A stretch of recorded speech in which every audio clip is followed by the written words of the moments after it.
Here are the readings for the solemnity of the Nativity of our Lord. Today's first reading is from the prophet Isaiah, chapter 52, verses 7 to 10. The second reading is from the letter to the Hebrews, chapter 1, verses 1 to 6. And the Gospel is from the Gospel of John, chapter 1, verses 1 to 18. The first reading, a reading from the prophet Isaiah. How beautiful upon the mountains are the feet of him who brings glad tidings, announcing peace, bearing good news, announcing salvation, and saying to Zion, your God is King. Hark, your sentinels raise a cry, together they shout for joy, for they see directly before their eyes the Lord restoring Zion.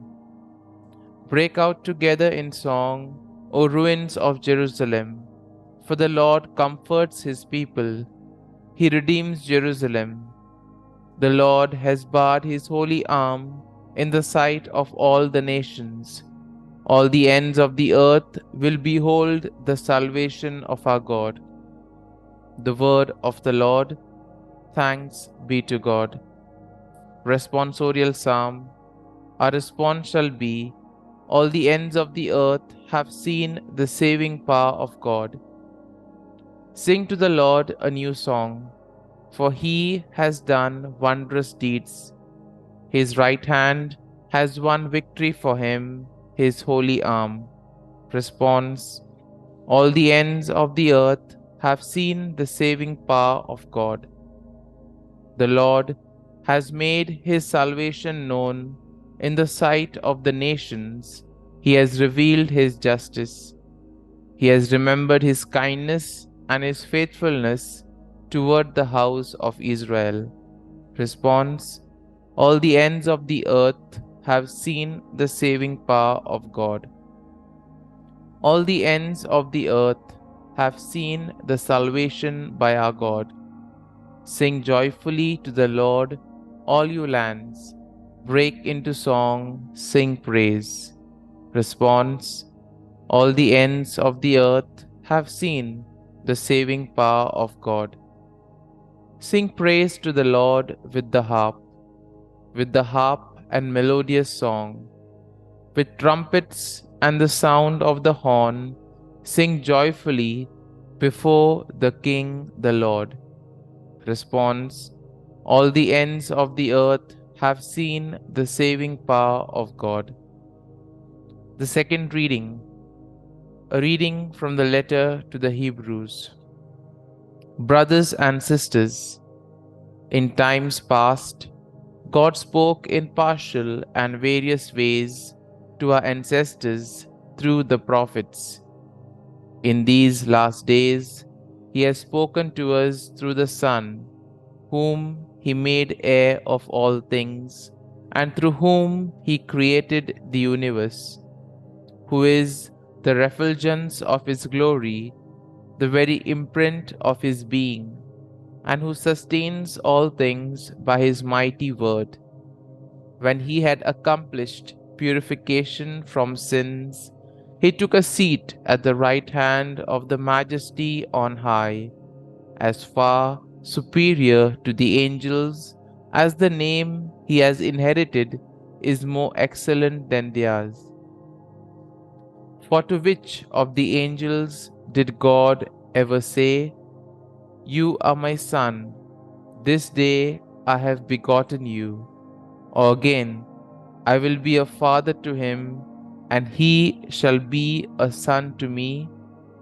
And again, when he leads the firstborn into the world, he says, let all the angels of God worship him. The word of the Lord. Thanks be to God. Gospel acclamation. Alleluia, Alleluia. A holy day has dawned upon us. Come, you nations, and adore the Lord, for today a great light has come upon the earth. Alleluia, Alleluia. A reading from the Holy Gospel according to Saint John. In the beginning was the Word, and the Word was with God, and the Word was God. He was in the beginning with God. All things came to be through him, and without him nothing came to be. What came to be through him was life, and this life was the light of the human race. The light shines in the darkness, and the darkness has not overcome it. A man named John was sent from God.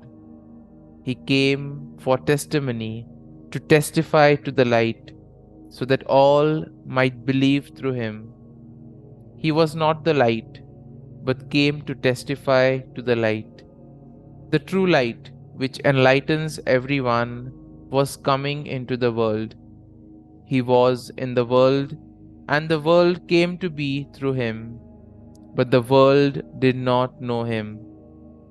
He came to what was his own, but his own people did not accept him. But to those who did accept him, he gave power to become children of God, to those who believe in his name, who were born not by natural generation, nor by human choice, nor by a man's decision, but of God. And the Word became flesh and made his dwelling among us, and we saw his glory, the glory as of the Father's only Son, full of grace and truth.